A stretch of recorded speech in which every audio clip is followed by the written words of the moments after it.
Monday, January 25th, 2021. I'm calling this meeting of the City Council of Paris, Texas to order. The first will be the invocation by Mr. Gene Anderson, followed by the Pledge of Allegiance led by Councilmember Ms. Portugal. Everyone stand, please. May we pray? Heavenly Father, first of all, we want to thank you for your every blessing, Father, because every good and perfect gift comes from you. And Father, we especially want to remember tonight the family of Tommy Harris, a city employee who passed away this past week. Father, that you would comfort them and guide and direct them, Father, in these difficult days to come. And Father, we pray for our council tonight, that you would give them leadership, also wisdom and understanding to conduct the city business. And Father, we pray that all that we do tonight would honor and glorify you. For we ask it in Jesus' name. Amen. Amen. I pledge allegiance to the flag of the United States of America and to the republic for which it stands, one nation under God, indivisible, with liberty and justice for all. Next is Citizens Forum. Persons desiring to address the council must limit their presentation to no more than 2 minutes unless an item is posted on the agenda. The Texas Open Meetings Act prohibits the council from responding to any comments other than to refer the matter to a future agenda, to an existing policy, or to a staff person with specific factual information. Claims against the city, council members, or employees, as well as individual personal appeals, are not appropriate for the Citizens Forum. The Citizens Forum is now open. Anyone wishing to address the council, please step up and give us your name and address. You'll have at least 2 minutes.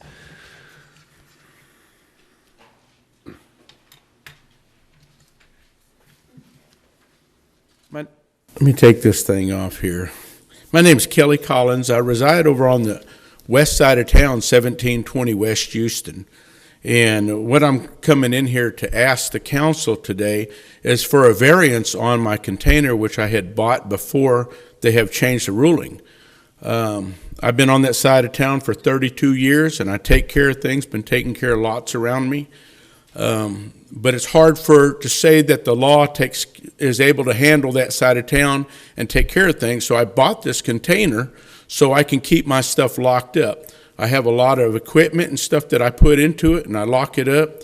I've had things that walked off before, and there was no way to retrieve it. Even if you have the law, go look for it, it has not been found.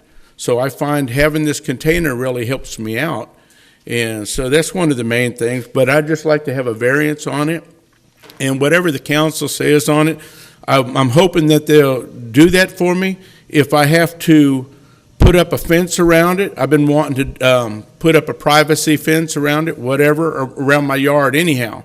So whatever it takes to get this approved, that's what I'm looking for. Thank you. Okay, thank you. Mr. Path, could you direct him to the appropriate procedure for getting a variance? Thank you.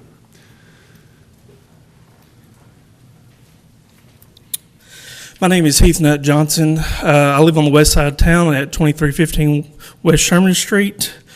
I don't know if you're aware or not, but a KKK church meeting has been planned for October in Paris, Texas. That's right, our Paris, Texas. It's made the rounds on their website and our own social media. I've been a proud member of this community my entire existence, and this makes me sick. My grandfather would be even sicker. He served Lamar County folks for 27 years, no matter the color of their skin.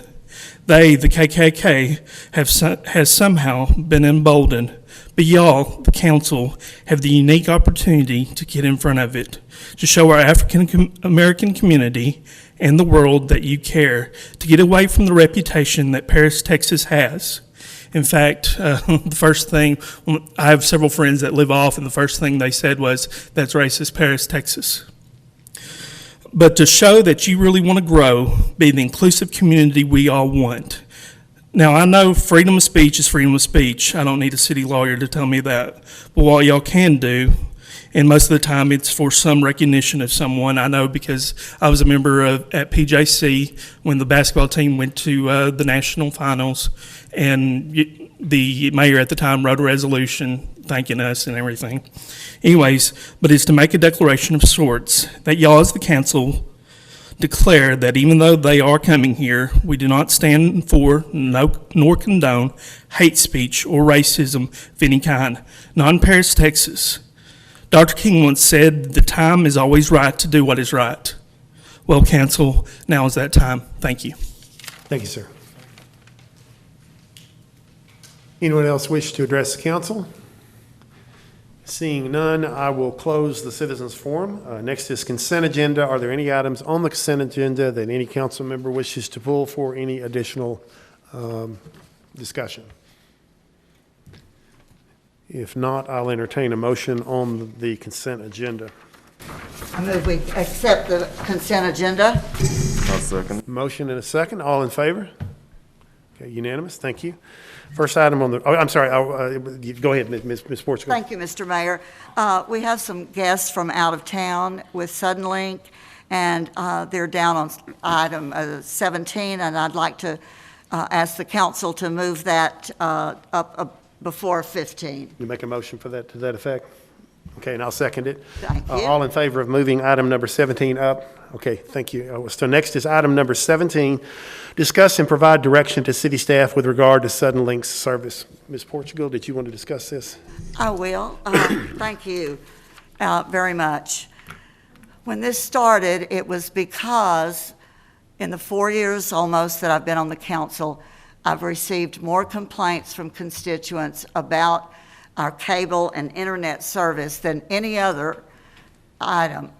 So I had a particularly moving story from a constituent last week, and I decided it was time to see what the city could do.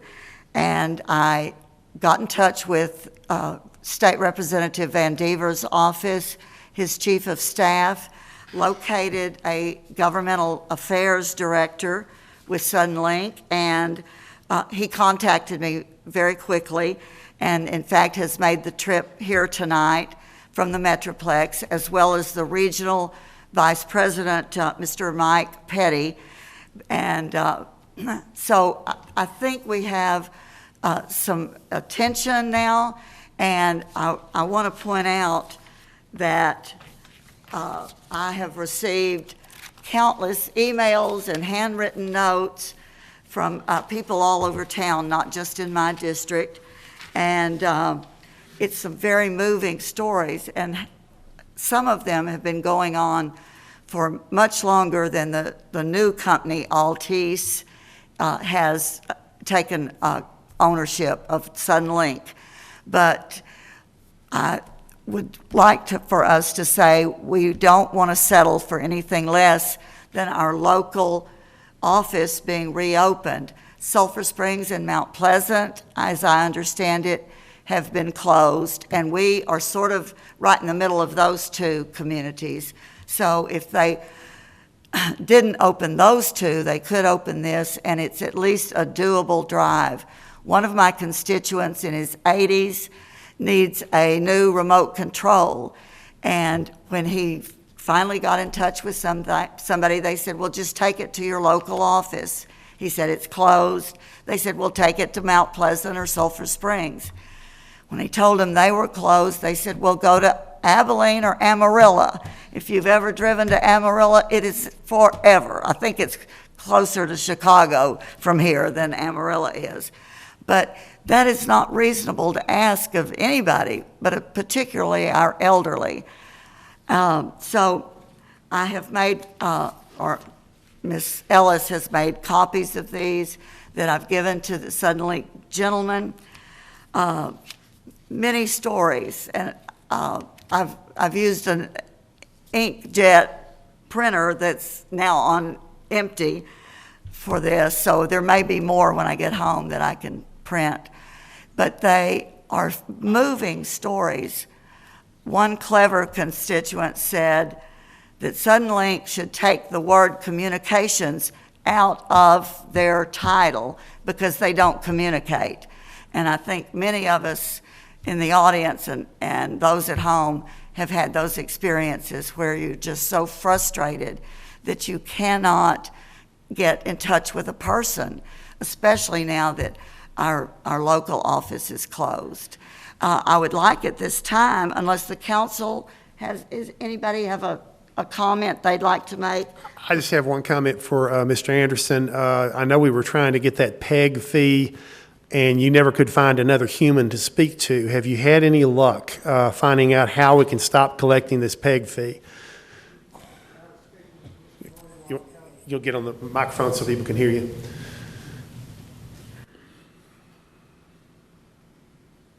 I was speaking to Mr. Moyer a while ago, who's here tonight, and he said he could help me with that. Okay. So I'll be emailing him in the morning with what we want to do. Because that's been a problem for the city. We've been trying to get in touch with someone at Suddenlink to stop collecting a fee that we don't want to collect anymore.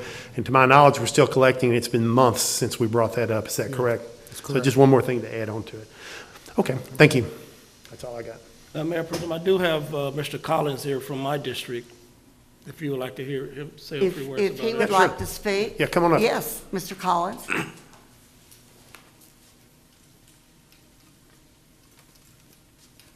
I appreciate you all letting me talk again here.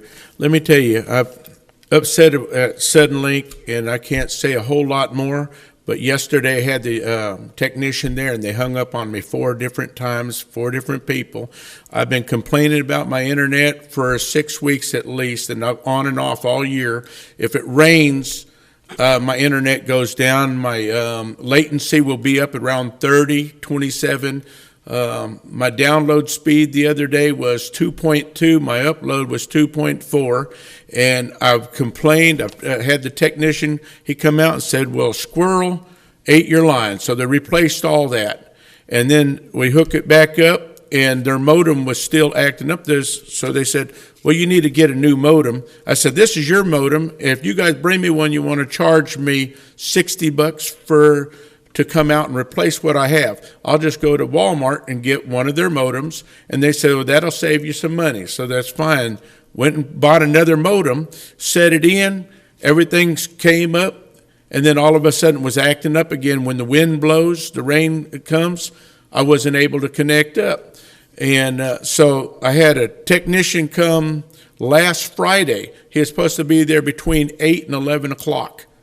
He never showed up. He calls home office and says, well, nobody's home. He says, well, let's close the business. So I called back up and I said, where's your technician at? Because I was sitting on the porch, between the porch and the kitchen, looking out the window.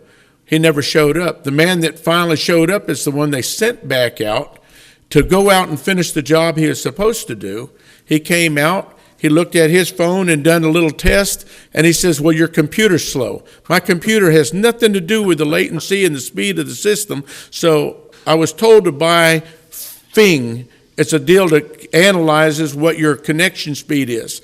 Well, when I first plugged it up, when I had good service for a few minutes, it turned green. Other than that, it stays red and does not give me the right speed. If you check speed of me on your internet, it'll show a graphics chart that goes up and drops all the way to 0 several times. It doesn't do like it used to do and have a high arc. And I pay for 100 megabytes per second. Used to pay for 150. They told me, well, you're not getting your service there. Well, go ahead and drop it down to 100. That way you're getting what you pay for. Then I wasn't getting 50. Now I'm not getting 30.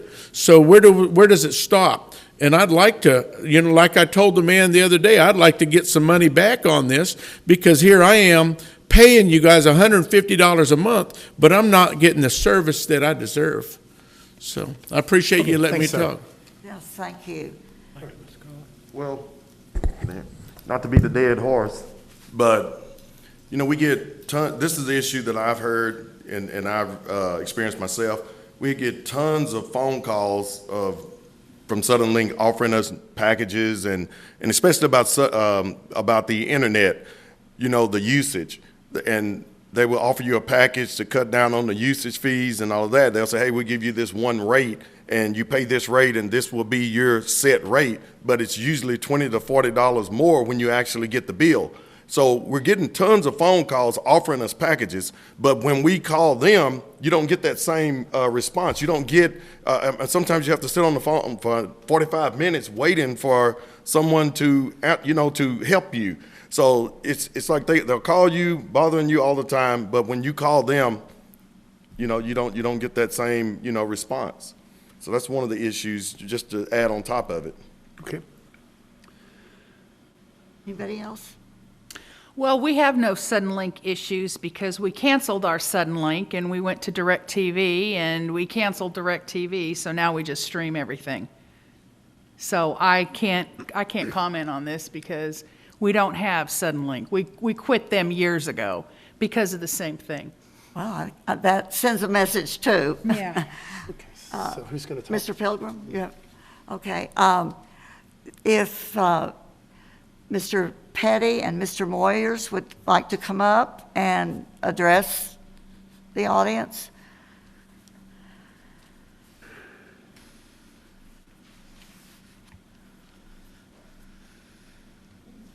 Thank you for inviting us, and I appreciate what all of the comments.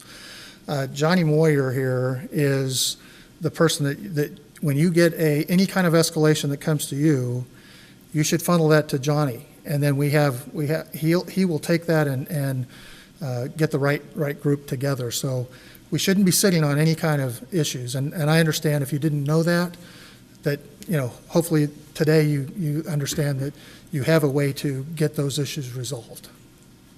Okay? Well, and I understand that, but,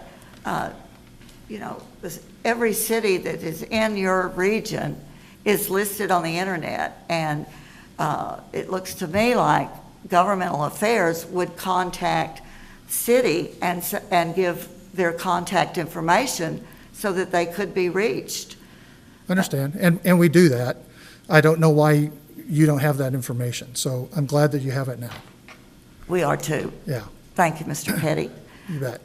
As far as let me address the call center and the experience there. So we have done a number of things to get better at that piece. So just like you and having to deal with COVID, we had the same issues with staffing a call center.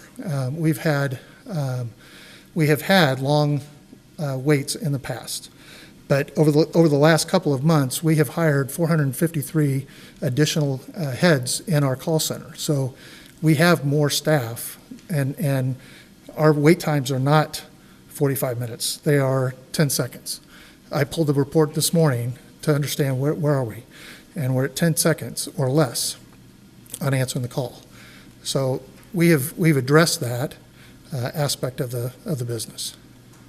Can you address the matter of reopening our Paris office?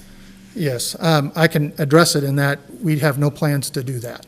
That's just a function of the number of transactions doesn't justify the existence of a store. Okay, thank you. Yeah, I wish I could have a store in every one of our towns, but we don't have that. And as a result of COVID, we closed initially from a safety of our customers as well as our employees, and then doing the evaluation of which ones would reopen. It just didn't make sense to do that. Okay. Well, after you two, we'll have our city attorney speak and give us some alternatives of where we go next. Okay. Okay. Thank you. Appreciate it. Okay, thank you. Thank you. Ms. Harris, you have done a lot of work on this, research of what our choices are. I have, although I can't say that I've done anything that is close to affecting any kind of change as what you've done, Ms. Portugal. But I have done some research. As you know, I think that we no longer have a franchise agreement with Suddenlink or Altice that's governed by state law now.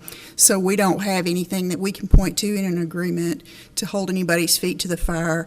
In terms of rates, the PUC, Public Utilities Commission in Austin, is in charge of regulating that. I did some poking around on the internet as well and found that cable services themselves, and probably internet, is governed by the regulations through the FCC, the Federal Communications Commission, and I've got information for consumers about filing complaints with the FCC They're called informal complaints, and I don't know what you have to do to make a formal one, but that's the form they have on their website.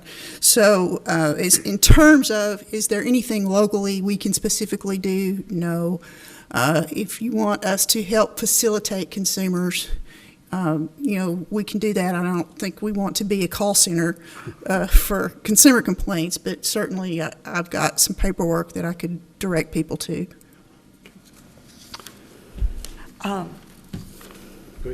Is that something that we could direct staff to make available to citizens, just maybe the way, like they do voter registration cards or something? I mean, if it's available or... Could we put on the website maybe a link to the appropriate place to file a complaint? That's something we could do probably.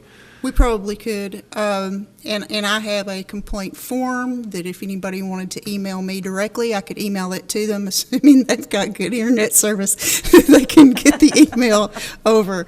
But I'll be happy to do that. Okay. Any further discussion on this? I have Go one ahead. more Yes, thing. go ahead. I did speak with an attorney today who works specifically with utilities and cable companies, and she is searching for a contact at the PUC in Austin that is somebody we could also direct complaints to. And she did tell me that Suddenlink's late fee is the highest in Texas that she's aware of, and a late fee is supposed to be charged to cover the cost of sending a second bill. Well, if you've ever had a late bill with them, which I haven't, but some of my constituents due to the post office situation, they don't get a second bill. They're charged the next month for 2 months' bills. So that's something we can address with the FCC or PUC or both. And if you'll get me that information for the PUC contact, Okay. I'll put that in my list of things in our arsenal. Okay, Thank you. thank you. Say over there. I'm sorry, did somebody else? Yes, sir. Come on up, you have something to address. I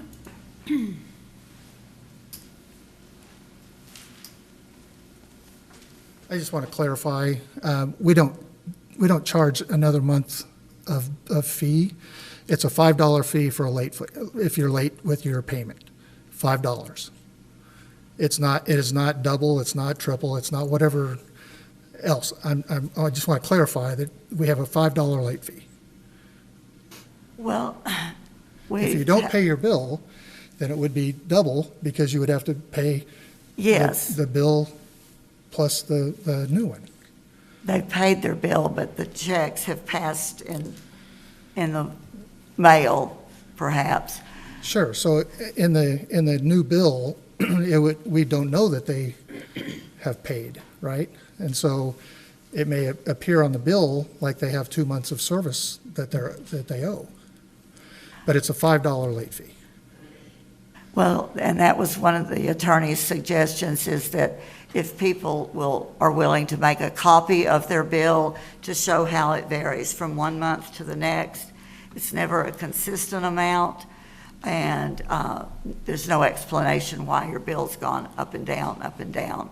Well, there's lots of usage issues that come on the bill. So if someone orders a movie, or if someone goes over their data limit, there's all kinds of things that affect the bill. All right. Thank you, Mr. Okay? Petty. Yes, ma'am. Thank you. All right, any other discussion on this? If not, we'll move on to item number 15, discuss and act on how to expend the City of Paris's allocation of coronavirus relief funding from the Texas Department of Emergency Management. Mr. Path.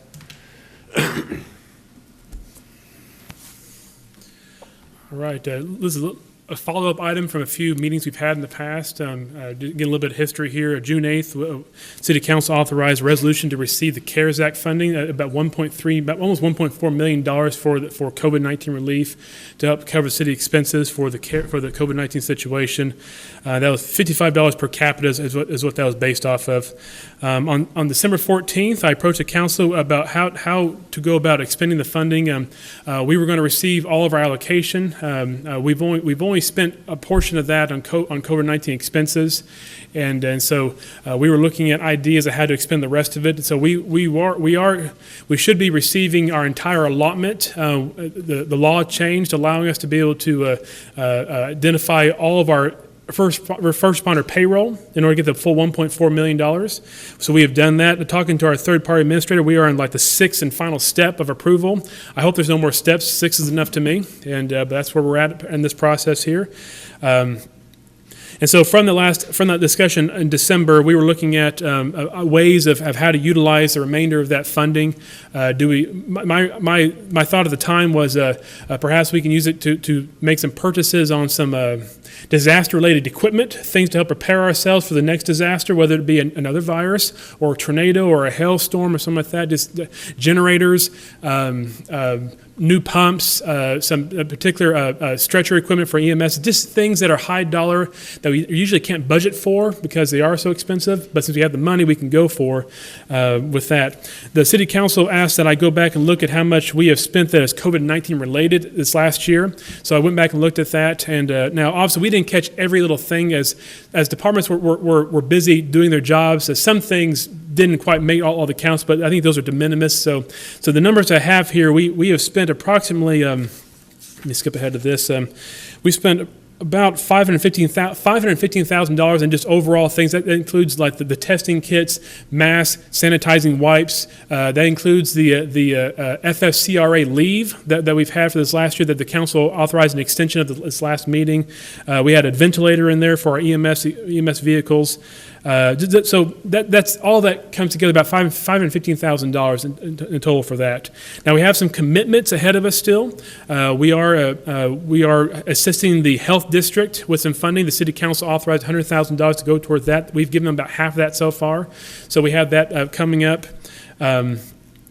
We also are assisting the Paris ISD, Chisholm ISD, and North Lamar ISD with some funding. And I'll give you the round numbers. I'm sorry. The total expenses today is $346,000, including the commitments is $515,000. So we spent about $347,000 is what we spent so far to date. That's as of December 31st, roughly. And then $515 is including all of our commitments as well. So that's got the numbers mixed around there. So with all that said, I got to thinking more about what I want to recommend to you tonight. Since that last meeting in January here, the mayor pro tem, myself, emergency management, we've worked with the health district to start a call center for COVID-19. We're also helping. We also extended the FFCRA pay for the employees for that. We're going to assist the health district with an additional portion of the $100,000. So just a lot. We're not out of the woods yet, and so I don't have a solid recommendation for you tonight. Again, back in December, I was thinking that we might again, since our budget last year covered the expenditures without going over budget, I thought we can utilize the entire portion to go towards expenditures. But again, we want to reimburse ourselves part of that expense. I'd recommend that we maybe look at this 6 months from now. And then revisit it. Another option is to maybe pull aside about $400,000 or so. I just kind of pulled that number out to maybe start buying some equipment. I did ask our department heads for a list of ideas of what they would like to purchase. Primarily utilities, EMS, and fire. They're the ones that have the most disaster-related equipment needs of all of our departments. And so that totals about $575,000 in total wish list. And obviously that's a large number there. But again, these are things like stretchers, generators, emergency pumps for our stations and so forth, things that would be very nice to have in case of a disaster, whether a tornado or a hailstorm or whatever it could be like that. So, but with that said, we could revisit this in 6 months, having 6 more months of COVID-19 expenditures under our belt by that point, FFCRA expenditures, wipes, spray, those kind of things. Or we could set aside a portion of that, or we also could set aside a large amount and start buying equipment here. So I don't have a good recommendation for you tonight. I just want to give you the facts there, and we can talk about it. So. Okay. And what the expenditures we have coming that you didn't mention, I guess, would be if we set up the regional vaccination distribution center, which I know is in the works, assuming we get vaccine. Yeah. But that will be some expense. I didn't hear, unless, or is that? Possibly, yeah. We're using a lot of volunteers, and also we're using a lot of our current staffing, paramedics and stuff. So there's not a lot of added expense, but we don't know yet. And so this is all recent stuff. We're acting on as we speak. So there's always the potential we could have some expenditures on that. My feeling is it won't be, probably in 3 months, we'll probably have a real good grip on where we're going when the vaccine's out and we're starting to see this thing taper off. We might have a real good, I don't think it'll take 6 months, but my inclination would be to address it in a future meeting, possibly even sooner than 6 months. Sure. And also to make sure that the people, one question I had, one of the things we always get around this area, Mr. Path, is ice storms, and the branches fall on the power lines and the first responders and the people have a hard time getting all the brush off the streets. Those are the types of disasters we get here. Mr. Chief, is there anything that would help us for clearing off for that type of a disaster? That and tornadoes, which can have similar effects, but that's the biggest disasters we've seen here in Paris. But is there some equipment that you need that would help you get us back on board when we have one of these disasters? Basically, on disasters such as ice storms, what we do is we contract with debris removal companies and bring them in and have them remove the debris from the streets. One thing that I've talked to the city manager about and we're going to be working on in the future is something we call a pre-event debris removal contract, that we can put a contract in place and have it ready to go in the event something like this happens. But we spent, I think the last ice storm, we spent a considerable amount of money removing debris. Yeah. And of course that will be an issue for us if that ever happens again. But we would spend quite a bit on that. Anybody on the council have any comments or discussion? I'll open it up to the council here. Anybody? I just think that waiting for a couple more months to kind of see where we are and where this is going, I think would be prudent. Mm-hmm. Yeah, I think so. Definitely, if the goal is to reimburse ourselves for expenditures, I definitely would advise waiting a few more months to see what comes of this, and because this 346 is going to increase in the next few months, and so. Yeah. So that's certainly my feeling, is to postpone this decision for maybe 3 months, and then see where we are, and maybe come back to us in 3 months, and maybe this thing will be sorted out by then. Yeah, by that point, we will have gone through our FFCRA extension, and so we'll need to revisit that at that point in any ways, and so that could be a good time to revisit this also. So I can kind of put the two together for a future April or whenever we're looking at that. So. Okay, is that the council's consensus? Sounds good to me. All right. Okay. Thank you, Mr. Path. Appreciate it. Next is item number 16, receive a presentation with regard to the wastewater treatment plant project, amendment to the engineering agreement, the long-term financing options, and rate adjustments. All right. Tonight I have with me, of course, Doug Harris, Utility Director, Gene Anderson, Finance Director, as well as representatives from Garver. Lance and Jeff are here with us tonight, and so I'm going to be tag teaming with them tonight. This is a very big item, and so I wanted to bring their expertise involved in this here. So we have a slideshow here, and I'll try to adhere to it as best as I can. I don't do slideshows very well, so they actually created it, and I'm trying to follow it. So, but we'll follow on with that. But this is, of course, our wastewater treatment plant. As you all know, we need to replace. We're in need of replacing this, and so a little bit of background here.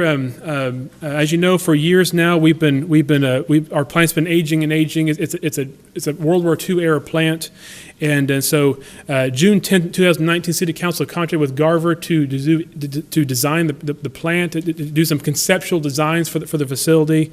And then this last year in 2020, they brought back to you a comprehensive update on the process, where we're at, how to design this, what needs to happen with that.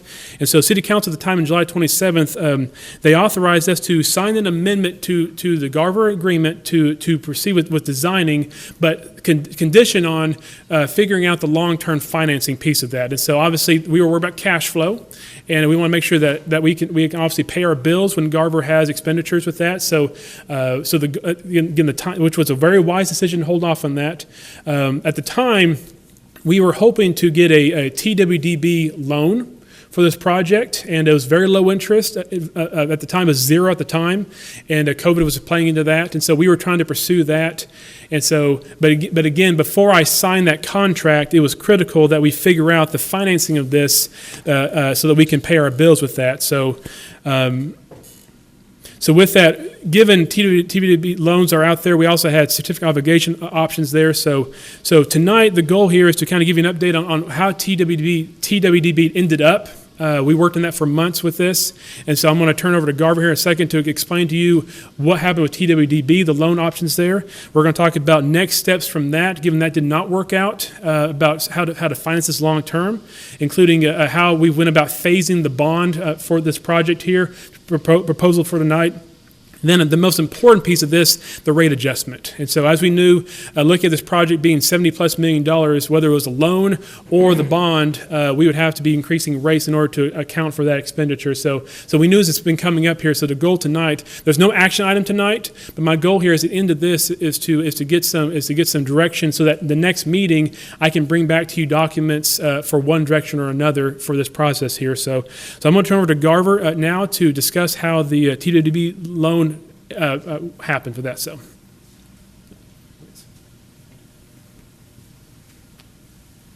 hi, I'm Lance Clement with Garver. I manage the funding application for the wastewater treatment plant and all of the TWDB funding coordination. So the TWDB funding process is significantly behind schedule. I'll show you on the slide what a typical outline looks like, a typical schedule. For the Water Development Board, we would begin project solicitation where we identify the project, what all is included in the scope of work, and the associated costs for the construction of the project in the December to March timeframe.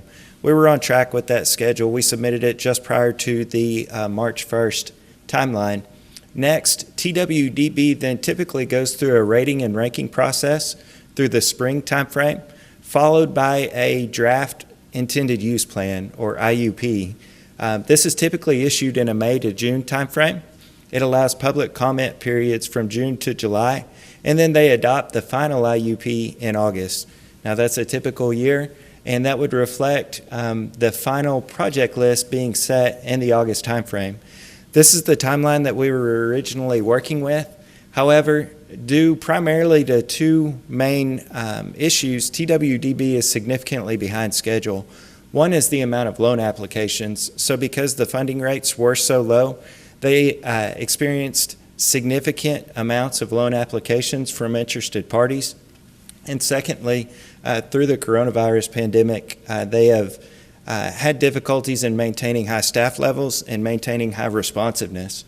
So I mentioned they were behind schedule. The draft IUP was completed in September. It was updated in December, and when they issued it in September, Paris ranked 90th out of 99 projects. I mentioned that there was significant interest in the program, and that definitely played out with the available list of projects that had applied for funding. And there was a total of $1.2 billion in project funds requested total. So following this massive request for funding from interested parties, TWDB re-engaged their own internal leadership and issued another draft IUP in December of 2020.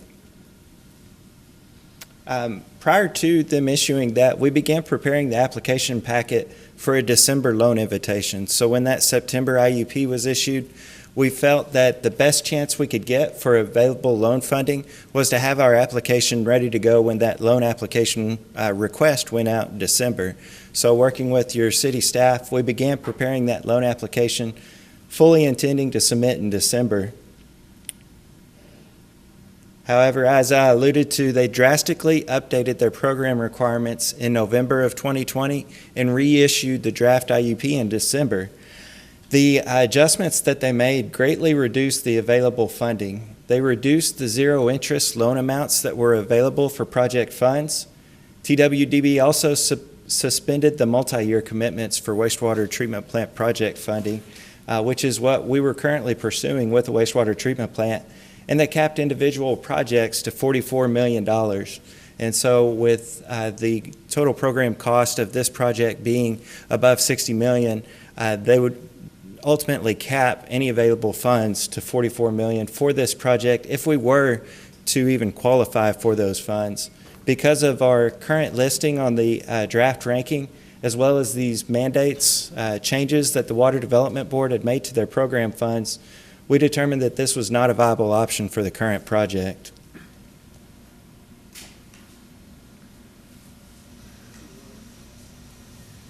Well, that's when the staff stepped back in a little bit here again, because when the loan didn't work out, again, we were pursuing that because it was 0% interest at the time, which would have been great to have achieved if we could have. And so, but all those changes they made were fatal to our project, as each one of them just killed it on its own with that. So with that, again, given the project is vital for us to complete, we did go to work working with Garver, working with our financial advisors, working with our rate consultants, and then working with our bond counsel to look at other options for this. Now, the other option we have is certificates of obligation. I'm just going to say bonding, because it's easier for me to say, bonding, and so, and to fund this project here. And so with this, the whole time, we wanted to keep in mind, get the project done, but how do we do it in such a way to soften the impact of the ratepayers?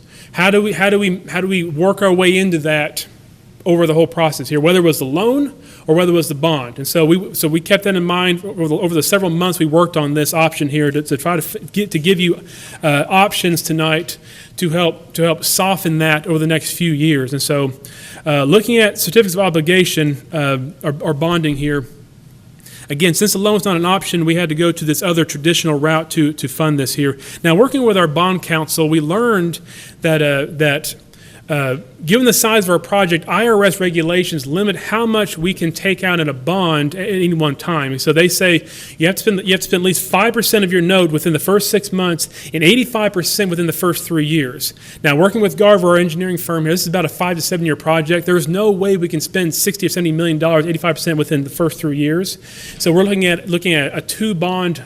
A minimum of 2 bond phasing option here, about $46 million up front, in order to get the project off the ground, design it, and get through phase 1 of this project here, and then have about an 18 plus million so to finish it off in about 3 years. Now, again, these are estimates that will be determined once we bid the project here in the end here. So, and there could be some true up along the way we have to do for bonding here, because again, it's all based off bids. And so, so again, the nice thing about this route here, it has a natural softening into the project here. If we got the full $70 million up front, that's a big debt payment we have to start paying. Having a $46 million one, it's a smaller debt payment here. So that had a natural first soften phasing into this here. So that's part of our phasing route we have in this whole project here. So with that, we designed that bond off of Garver's recommendations, how we can split the project up. I'm going to turn it back over to Lance here to explain how we're going to go split between phase 1 and phase 2 here. So our ultimate goal with the phasing then became, what immediate improvements could we implement with the construction project, still allow the plant to be fully functional through the construction, and ultimately meet your overall project goals. So with the first phase, the ultimate goal of the first phase is to provide the necessary treatment capacity through new aeration basins and a blower building. We're implementing a new RASWAS pump station and a new final clarifier, along with a new influent pipeline and influent pump station and headworks. So a majority of the new construction will occur with the first phase and set the stage for the plant to operate off that new construction leading into the second phase. The second phase focuses primarily on ancillary facilities and rehabilitating the existing facilities that will still maintain being active, such as the final clarifier rehabilitation, sludge holding tank rehabilitation, and the chlorine contact basin rehab. We're also implementing new primary clarifiers that will greatly improve the process performance leading on beyond phase 2. So we set this with the overall goal of the budget in mind, first and foremost, and then ensuring that the plant maintained operations and did not lose any operational capacity through the construction of the treatment plant. This process will take almost 7 years to complete. So currently, Grayson will talk more to the bond funding moving forward, but if we look at a May 2021 notice to proceed, we anticipate completing the design by June 2022.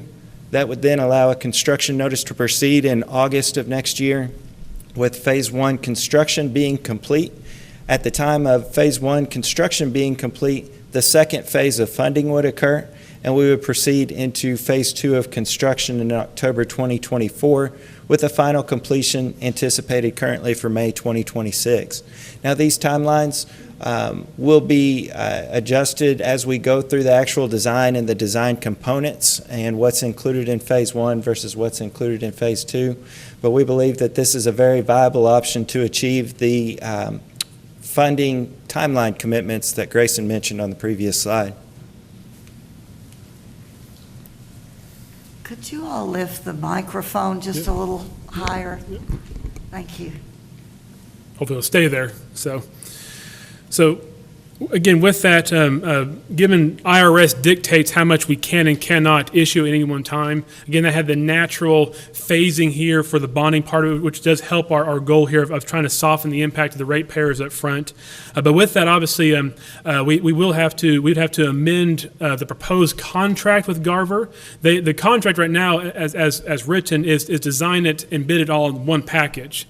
But you can't bid a $67 million project and only have $46 million to go towards that. So that's why we have to do the natural Phase 1, Phase 2. So we would have to amend the Garver contract as drafted to do a Phase 1, Phase 2 bid package part of this process here. So if we proceed with this, we would work with Garver to bring that back to you for that phasing right there. So with this, let's see here. Where I want to go next with this here. So with this, one of the parts with the bond here is working with our bond counsel, again, trying to keep in mind phasing and softening the impact of the ratepayers.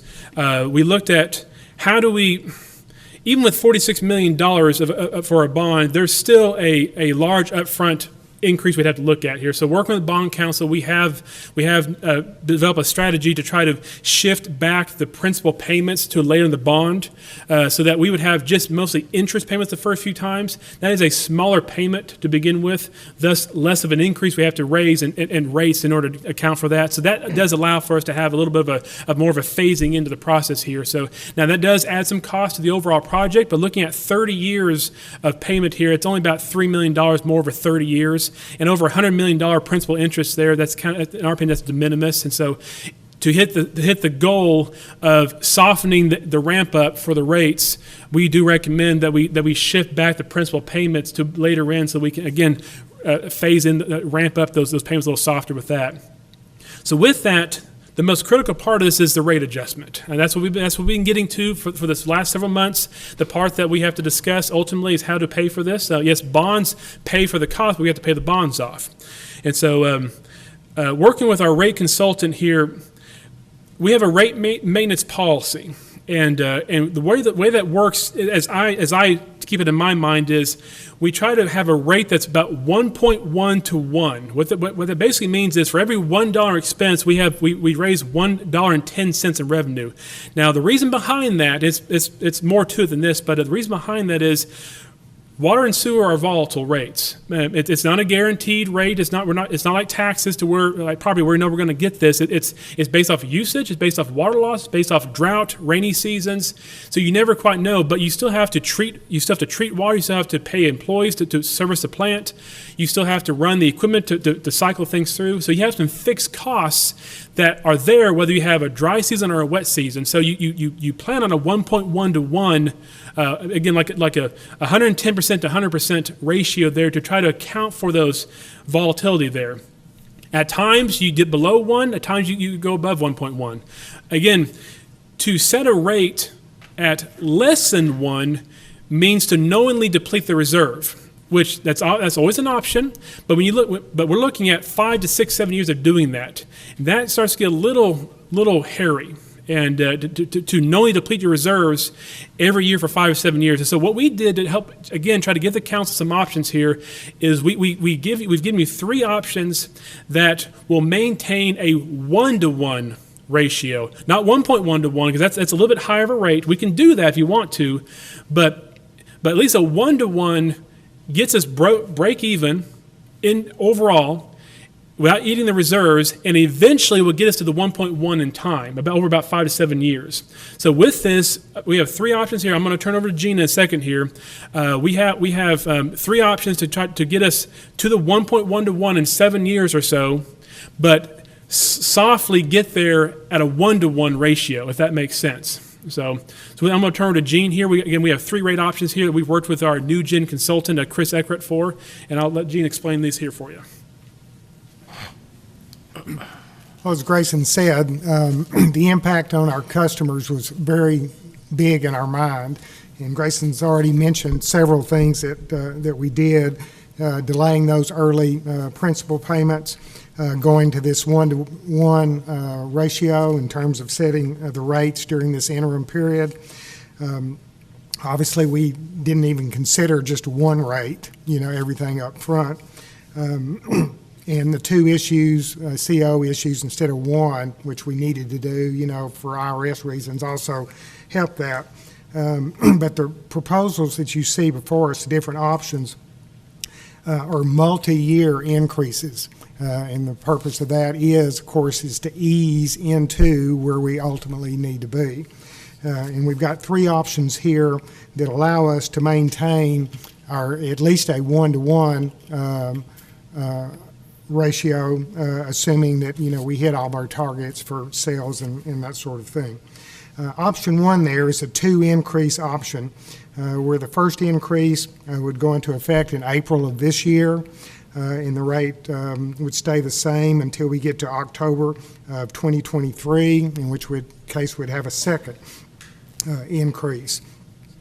The 3 increase option there in the center column, we'd have an initial increase in the rate in April this year of 23%, then in October of 22, another increase, and in October of 24, a third and final increase. And then the last option in the right-hand column is to go on a semi-annual basis, have a rate increase essentially every 6 months. That would be a total of 11 increases between now and 2026. And of course, the 2-step option gives us, from just looking from the city's point of view, gives us the most financial stability because we're getting more money quicker. And it's going to make it easier for us to hit that 1-to-1 ratio if we had a big jump up front. The second option gives a softer rate increase, and that's why we wanted to mention it, but it's not quite as financially secure as doing it the other way. And then the third option, it's the least, gives us the least stability, but it's the easiest phase-in option. It's the one that will probably be the most palatable, to the consumer. If you turn over or go to the next slide, we've gone in and kind of calculated what in dollars and cents, because that's what it comes down to, is dollars and cents, how that would impact. Just for your reference point, the average residential consumption over the last 5 years has been 4,184 gallons a month, okay? And so you can kind of have that as a reference point. So if we run through these 3 different options, on the left there is the 2 increase option, and we figured the amount of increase for 3 different levels of consumption: 2,000 gallons, 5,000 gallons, and 8,000 gallons a month. The 2,000 gallon is a little more than what our lowest typical users are. If you take an older couple, man and just his wife, elderly, they normally will do about 1,500 gallons a month is pretty typical for them. Just to kind of give you a reference point, but in the 2,000 gallon column, using the 2 increase option, the dollar increase in the sewer bill per month starting in April would be $6.24 a month. And then that rate would not change again until we get to October of 2023, and there would be another $5.72 increase per month, and that would be the last increase. But in total there, if you look at the bottom of that first column, is $11.96 more than what the current monthly amount of their bill would be for sewer. If you go to the next column, 5,000 cubic feet, which is a little more than what the average residential consumption is. The initial dollar increase in April of this year would be $15.50, followed by $14.22 in October of 23, for a total of $29.72 by the time we get to April of 2026. Then the 8,000 gallon, and I don't know anybody residentially that uses 8,000 gallons unless they've got the prettiest putting green in their backyard or they got a leak.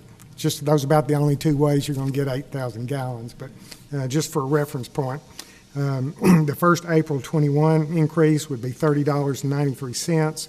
Then in October 23, $28.38 for a total of $59.31 through April 2026. The 3 increase option is there in the center, 2,000 gallons. The first increase would be $4.29 a month, followed by October 22, which would be $4.13, and then in October 2024 would be another $3.64 for a total of $12.06 for a 2,000 gallon user. 5,000 gallon user, $10.66 for the first increase, $10.26 for the second, and $9.06 for the third, and those would total up $29.98. The $8,000 gallon consumer, $21.28 for the first one, $20.48 for the second, and $18.08 for the third, for a total of $59.84. The semi-annual increase option, of course, there's something every 6 months there, but they're much smaller increases. And like I say, this is the one that'd probably be most palatable to the consumer because they don't get really any big spikes in it. But starting in April 2021, for a 2,000 gallon consumer, their bill would go up $1.59 the first time, $1.72 6 months later, $1.86 6 months later, 89 cents 6 months after that, 93 cents 6 months after that, 96 cents 6 months after that, and so forth to $1, $1.17, $1.22, $1.27, and $1.33, which total up $13.94. Okay, I'll make sure you weren't going to say something. The $5,000, you know what I do for a living, it's all dollars. 5,000 gallon consumer, it shows the increases per month or every 6 months there, starting with $3.95 and going through $3.29 for the last year, for a total of $34.62. And then the 8,000 gallon imaginary consumer, as I like to think of that one, starts at $7.89 and goes through $6.57 in April of 26 for a total of $69.09.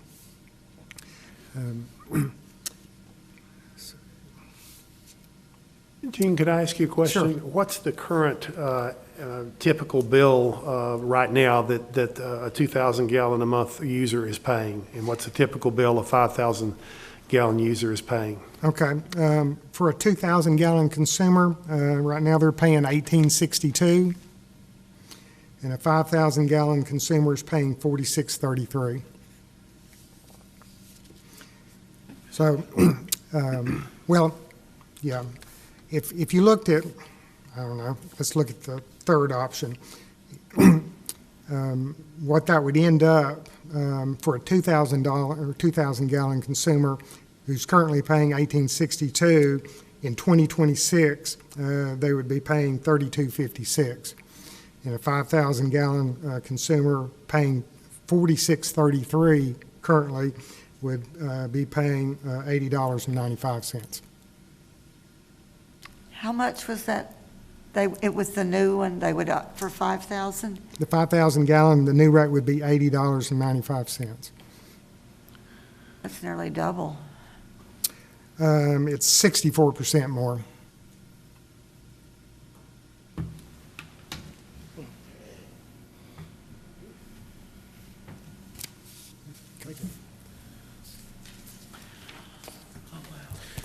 So we wanted to give the council some options to consider for this. Again, there's really no easy way to pay for this project here. Obviously, as staff, we'll do everything we possibly can to manage our expenditures, and we'll be working on this next budget year. I think there's some things we can probably do here and there, but ultimately, though, this is a large expense that will require an increase one way or the other, and so.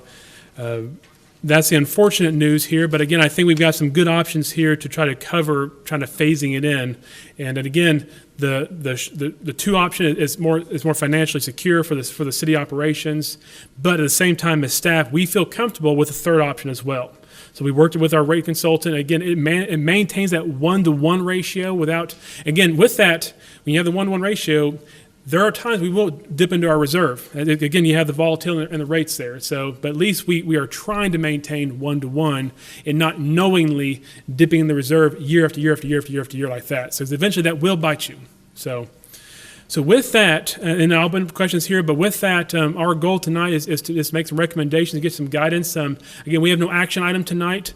We don't have any documents to give you tonight, but it would be my recommendation, staff's recommendation, that we would proceed with a Phase 1 bond of $46 million. We would start that this next meeting. We would bring documents back to you for approval at the February 8th council meeting. Again, to approve the Phase 1 $46 million bond, as well as we would bring back an amendment to the Garver contract to divide between Phase 1, Phase 2 for bidding purposes. Again, because of those IRS regulations that affect the bonding requirements. And we would also recommend one of those three rate options. If you would like to guide us tonight as to option 1, 2, or 3, we are bringing that back to you. And again, a future council is not bound by that. They can always change things, but we can set a roadmap, a course for ourselves at the next meeting here to say, okay, given we have now entered debt, we now owe this debt. This is our plan to pay it off for the next several years, so that future councils see that, hey, you got to pay your debt, and there's no going back from that. But this is our plan to get there, and so there'll be some adjustments over the years because, again, good years, bad years, there'll be some adjustments along the way. But this is our plan going forward with that. So that's so I'd recommend that we would bring documents to the next meeting for the bond, a Garver amendment for the Phase 1, Phase 2, and one of the three rate options for the next meeting here. So, I have a question. Got a couple questions. So we sell water, right, to other people in Yes. the county? Are their water rates going to go up also? Well, this is wastewater rates. This is be wastewater rates, not water rates. So no. Correct. Yeah. It would be no. Yes. Yeah. Okay.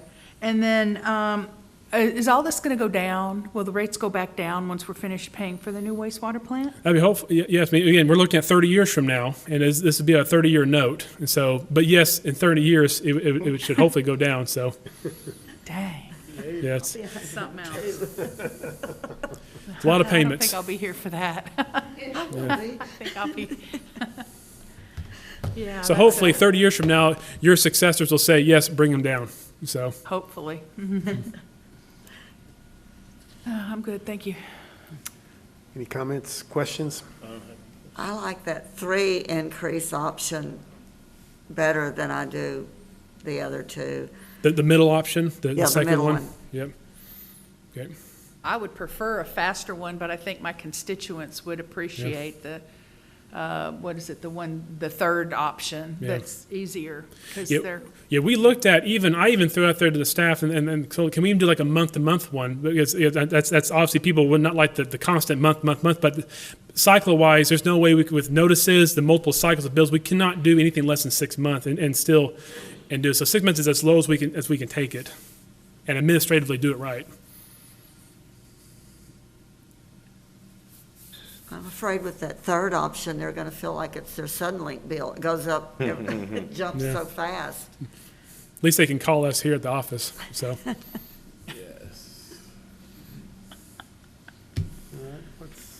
You need anything from the council on this? I guess tonight? just some guidance on which rate option you like to bring back to the next meeting. And again, if this all sounds good overall, I think I'm picking up so far, we got to go forward with this. And, but if you want to kind of give me some guidance on which rate option we can bring back to you, we'll get the document prepared and ordinance for that, but.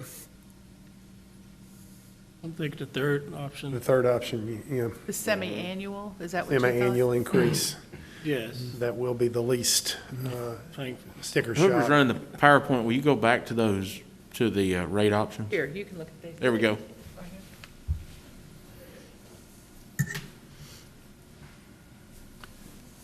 Now, we end up at a permanent higher rate if we go with the option number 3, is that correct? That's correct, because you're softening it in the initial point, we have to make it up in the end. So in the end, you actually end up at a higher rate to get us back to where we need to be. So the cost of doing, of phasing it in slowly is the ultimate final bill in 2026 will be significantly higher, looks like about 20% higher, something like that, than it would be if we, Right, that's where that extra That's the $3 million, trade-off. of interest comes Yeah, in, is yeah. by delaying that principal payment. well, I mean, I'd be in favor of the option number 3 as well, the slow phasing in of it. Otherwise, it's gonna hit people really, really hard. I don't know. What's y'all's opinion on this? Yeah, I agree. I agree with phasing it in because that would set with, like, say a job like I have, raises over the next 5 years. So it would be a slow impact, even though it would be more at the end. I think less complaints because it's a gradual thing. But if you hit people really hard, y'all know the negative impact of that better than we do. And hopefully by having this roadmap, people will, if they take the time, they'll be able to see as it's coming, they'll see the increase is coming by passing an ordinance that has the next several years lined out. So with of course, future council need to adjust it because the bids may come back good. So we may not need as much. And so, but yes. And there is still some possibility for phase 2 or even the latter part of phase 1 to get the Yes. water board loan. Yeah, our hope is in a couple of years when we need that phase 2, if that loan is still an option and if it's very favorable at the time, we would go after that as well. So. What about any of the government grant, rural water, small town, opportunity zone? Is there any of that out there? Or we're Well- obviously looking for it, I guess. Yeah, Garver was tasked with looking for those kind of things, and as I made note in my memo, I really do think that unfortunately how we scored on the TWB is a reflection of how we score in other places. Paris, I worked in a lot of communities, and I've lived in a lot of communities, and when you stay in one community, you don't know what's like in other communities. You think it's got to be, no, it can't be worse anywhere else than here. Well, when you start looking at across Texas, across the country, we're not the worst off. And so, in fact, our staff have done such a good job maintaining our facility. It's not on utter collapse, and we have the ability to pay our bills, which is a good thing for us. But there are smaller communities out there that don't have that. So we don't score very well, and but Garver's been looking at that, and it's come out blank so far. But we will keep looking, but so far, no, we've not found anything so far. Grayson, where do all the other little communities that we sell, we sell our water to them, where do they get their water processed? We process the water for them. Our water treatment plant processes all water in the county, and then we ship it out through the pipes into the whole county. So are they going to be paying more for the services of using our wastewater treatment No, plant? we don't receive their water back, and so is that true, Doug? They don't. Why don't you come speak to about how the wastewater is handled, and so.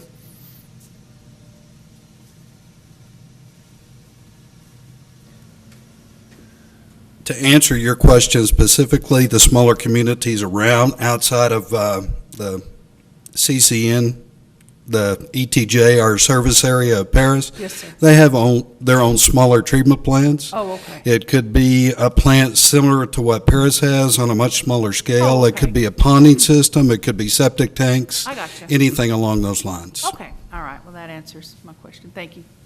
If we ever did a water plant per se, they would get that increase because they receive our water, but we don't receive their wastewater. Gotcha. So, I got you. Thank you. So each phase has a timeline. What if the timeline isn't met?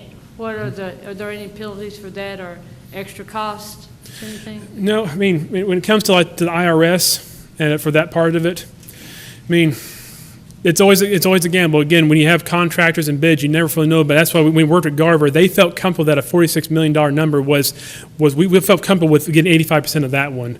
And so obviously time's of the essence. And so we are actually going to move our Garver contract from 18 months design to 12-month design in order to speed this up a little bit and get this thing out faster. And so we can get the contractors in, get them started, and try to hit the 85% percentile with that. And so, but again, if we hit our penalties, it's just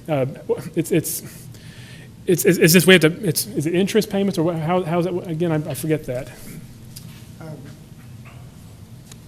Yeah, the biggest thing they look at if we don't meet the schedule is whether or not we've had positive arbitrage. That is, we've made money on the money that we borrowed, because I'll invest that money based on an anticipated expenditure schedule.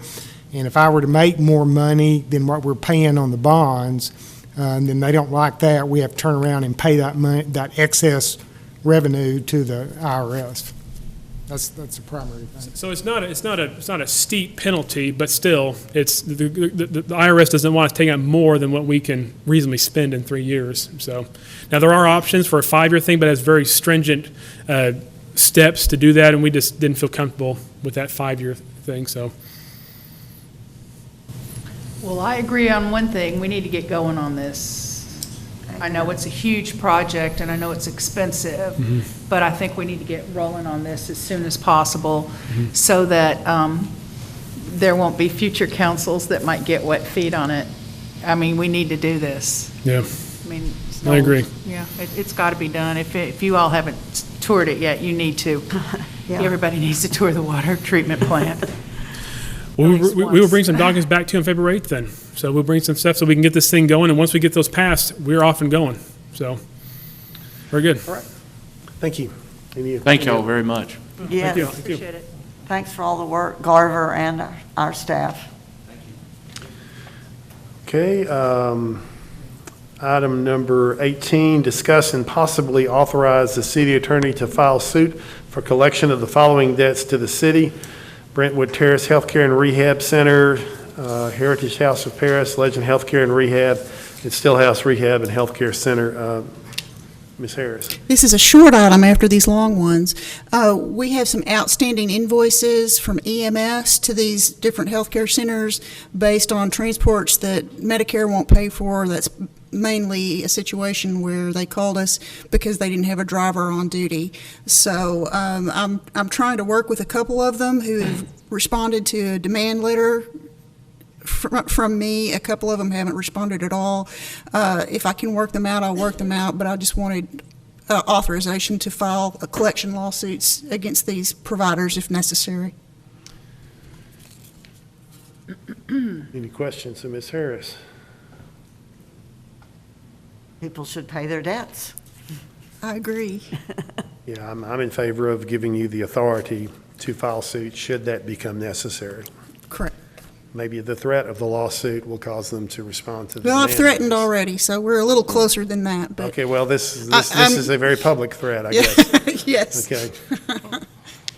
Anybody have any problems with that? No. I don't. I'll entertain a motion then. Second. No, I'll make a motion then that we allow, authorize the city attorney to file suit to collect these debts. Second. All in favor? Thank you. Thank you, Ms. Harris. Item number 19, discuss and consider a charter review committee and process for selection. Okay, at the last council meeting, Ms. Knox wanted to put an item on here to discuss charter review. The last time we had a charter election was in 2011. Prior to that, I believe it was 2007. There are two ways to amend the charter. First of all, let me tell you that you have to take it to a vote. Whether you all decide on charter amendments or whether you decide that you want to appoint a committee to make recommendations. So that's the first thing that you all need to decide is if you want to appoint a charter review commission. In 2011, I believe the council just voted on two propositions that they wanted to have changed. But in 2007, we had a pretty big charter election. There were like 70 propositions, all of them passed. 11 people were appointed to that committee. After talking to Ms. Knox, that's what I would recommend, is that you all appoint a committee and let them study it and make recommendations and bring it to you all for consideration whether or not to put it to a vote. What's the time frame on this, Ms. Ellis? Are we talking about doing that? I don't see that they could get it to this election. It would be May of 2022. May, okay. Would it be the May election or the November? Yes, the May election. 2022. Unless you all wanted to call a special election in November. We couldn't do it at the same time as the, well, I guess we don't have elections. Never. There's no way that we could actually, you all could get them appointed. It would not, let me just put it this way, I don't think that they could do a very good job looking at the entire charter and making a recommendation to you. We're going to be we did call the election tonight, so they would have a month to get it ready. Yeah. And so we're looking at this way, and I've loved what they did in 2007, which when each council member selected someone that they wanted to appoint. And then what each council member did was give a name, and then we drew from those names 4 people, and that's how we ended up with 11. We could bring it back next time. You all could wait until the meeting after that so you can talk to people to see if they're interested or would want to serve, because it's a long commitment. That particular committee worked probably every 2 weeks. They would have a meeting and a 2-hour session. And then they went into the community. They scheduled public hearings at different locations. So it was it's a long process, but it was very good, very detailed. So you all the first thing you need to decide is if you want to appoint a charter review committee. And if so, how many you want to appoint and the process that you want to use. It looks to me like the way it was done before, it looks like it worked pretty well. So I think that would be what we should do. And it's overdue, St. Knox. You cannot have, according to state law, you cannot have a charter election less than every 2 years. Our charter says we need to look at it every 5 years. So we're already violating our yes. charter. Okay. It says we should. There may not be anything that there may not to be changed, no. but it's important to always look at it and just see if there's something that. Yeah. And then they could make once they get together, they could make a presentation to you all. Yeah. And it's a real neat process when you see a committee like that work together. Any comments or questions or opinions? Shout it out. That'll also give us time. We'll need to plan for it because the cost will be, of course, higher, and depending on how many amendments that they recommend, they all have to be in Spanish. And the other deal is that every single proposition, say we want to recommend 11, and you all say, okay, we're going to go with all 11. That pamphlet or booklet will need to be mailed to every single registered voter in the city. So there'll be a publication. Okay. What's the consensus? Oh, we want to do this? Okay. All right. We would like to proceed with this, so I think the consensus would be to do it the way we did it quite a few years ago.